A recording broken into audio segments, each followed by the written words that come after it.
All right, Andy Card. Let's bring in right now Andy Card. He's White House Chief of Staff to President George W. Bush. Andy Card. Andy, do you think John McCain selected Sarah Palin because she was pretty? Oh, come on.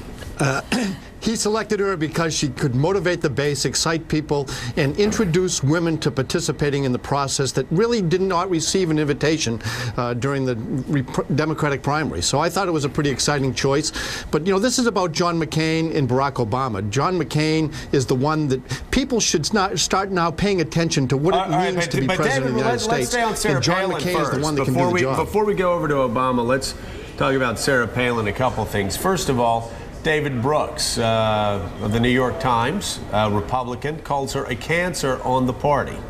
This is a little rough. I disagree with David. You know, I think that he may be frustrated that he didn't have the kind of access that he wanted. But, you know, look at this is an election about the future of the country, and this is not about a popularity contest or riding somebody else's wave that may be created by the New York Times or MSNBC or somebody else. This is actually about trying to decide what is best for the country under very, very difficult times. And John McCain is true, tried, and tested. And I think that's what the country needs right now. Andy, why is it that in a lot of polls that we've been seeing over the past week that actually more and more voters are saying they are not going to vote for John McCain because he selected Sarah Palin? Well, I don't find that when I travel around the country. I was just in Maine, saw some great people in Maine. In fact, they were talking about your show, Joe. They like you. And they were excited. And Maine is not going to be in a state that I think McCain is going to carry, but people were not turned on by Obama, and they were not turned on by McCain, but they are interested in change. And I say change is important, and a change will come. I just think it's important what the change looks like, and John McCain's version of change is much more realistic and much more mature than Barack Obama's. You know, Joe was saying, Andy, that the RNC and John McCain needs to start spending some money to keep up with the Obama's momentum and all these ads. The McCain campaign has a new ad out. Let's take a look at it together. Here it is. Okay. Listen to Joe Biden talking about what electing Barack Obama will mean. Mark my words, it will not be 6 months before the world tests Barack Obama. The world is looking. We're going to have an international crisis to test the mettle of this guy. I guarantee you it's going to happen. It doesn't have to happen. Vote McCain.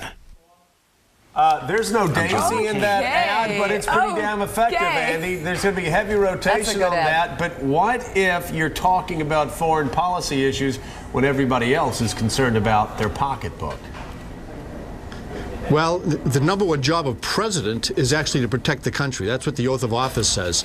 And so I do think Americans should be concerned about who will be best at protecting the country, because if our economy is good and the country gets attacked, the economy is going to be bad again. And so I think it's very important that people pay attention to the real job of being president. You know, solving the problems of the economy will take a team effort. It's going to take Congress, the House and the Senate. It'll take the Federal Reserve. It'll take the president. But it's not the president's unilateral responsibility. Okay. Protecting the country is the president's unilateral responsibility. All right, Andy, let's go to Mark Halperin. Mark. Andy, Mark Halperin here. Nice to talk to you, sir.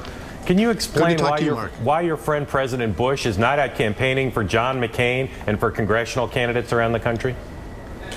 Well, he's been out there raising money for the Republican National Committee, for congressional candidates and Senate candidates and gubernatorial candidates.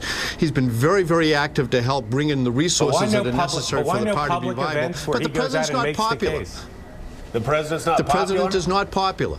Really? He's not popular. Is that your fault, Andy? You know, look, the American people have made their mind up about the president in the short term. I think history will be a lot kinder than current events will be. Yeah. But the president is doing his job, and he's helping the Republican National Committee do its job of raising the resources so the candidates will be viable.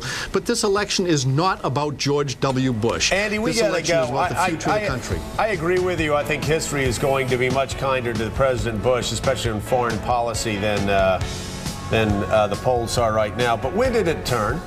Was it Katrina when Bush went down in the low 30s and never recovered? I think Katrina was a big part of the president's challenge, and unfortunately, I was part of that effort. So maybe everyone should blame Andy Card and stop blaming the president. He's actually a pretty strong and good leader. Actually, Andy, we're blaming you for the Red Sox not going to the World Series. Really, we need to talk. Crushed. Okay. It hurt. Mika, we do need to talk. Yeah. Thank you. All right. Hey, Andy, we love having you on. Thank you so much for being with us. Thanks a lot. My pleasure, Joe.